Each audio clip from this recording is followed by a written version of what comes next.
It was a cold Tuesday morning when Alexander Reed noticed something was wrong. For the first time in 3 years, Clara Evans didn't arrive at exactly 7:30 a.m., not 7:31, not 7:32, 7:30 sharp. Alexander stood near the tall glass windows of his mansion, glancing at his watch again. Outside, the city was already awake, traffic humming below like a distant river. Inside, the house felt unusually quiet. Clara was never late. She was the kind of woman who moved through the world quietly, but reliably. Every morning, she arrived in her faded blue uniform, hair neatly tied back, her soft smile somehow warming a house built of marble and silenced at first. Alexander dismissed the thought. People got sick. Life happened. But when she didn't answer his call, and then didn't reply to his message, a quiet unease settled in his chest. Clara wasn't just another maid. She had become a constant in his otherwise empty routine, discreet, respectful, never complaining, never asking for anything. She worked long hours without protest, never took days off unless absolutely necessary. And yet, as Alexander stood there, phone still in his hand, a realization struck him. He didn't actually know her. He didn't know where she lived. He didn't know if she had family. He didn't know what her life looked like once she left his gates. For a man who owned half the city's skyline, that realization felt uncomfortable. By noon, the unease refused to fade. Alexander grabbed his car keys. He told his driver to take the day off, something he hadn't done in years, and drove himself. When he typed Clara's address into the GPS, he frowned. It was an area of the city he had never visited. The drive felt like traveling between two different worlds. The towering glass buildings slowly disappeared. Clean streets turned cracked. Bright storefronts faded into boarded windows. People walked with their heads down, their faces carrying quiet exhaustion. When Alexander finally stopped in front of a small wooden house at the end of the street, he hesitated. The paint was peeling. One window was covered with an old blanket instead of curtains.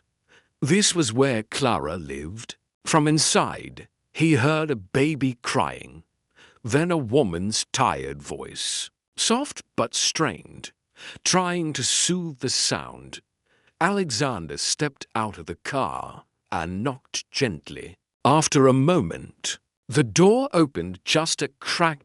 Clara stood there. She looked pale, startled, tired in a way sleep couldn't fix.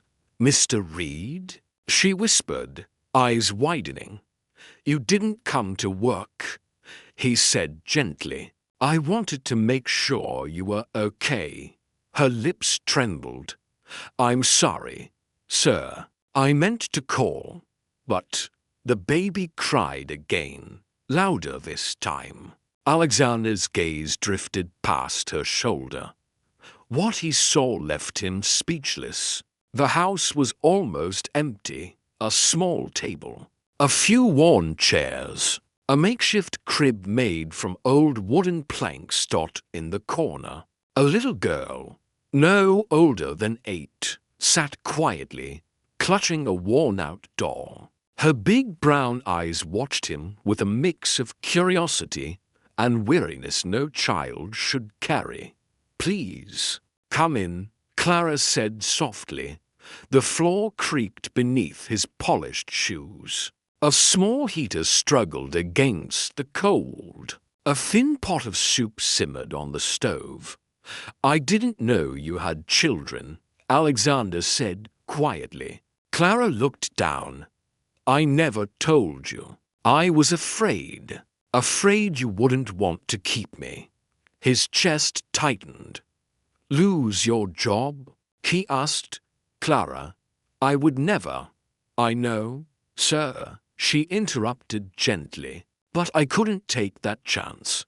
Alexander noticed a framed photograph on the shelf. Clara beside a man in a military uniform. Your husband? She nodded, eyes misting. He died 2 years ago. Since then, it's just been us. The little girl stepped closer.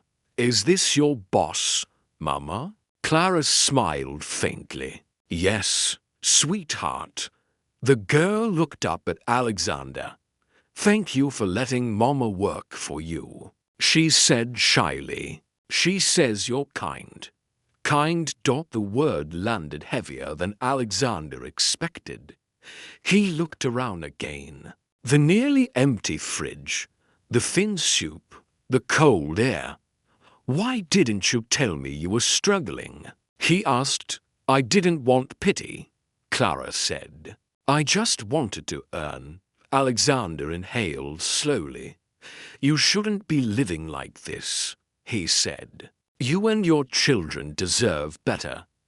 I'm not asking for charity, she said quickly. I know. He replied. I'm offering respect. Tears filled her eyes, and in that small, broken house, Alexander Reed realized something he had forgotten long ago. Wealth meant nothing if it couldn't protect the people who made your world run.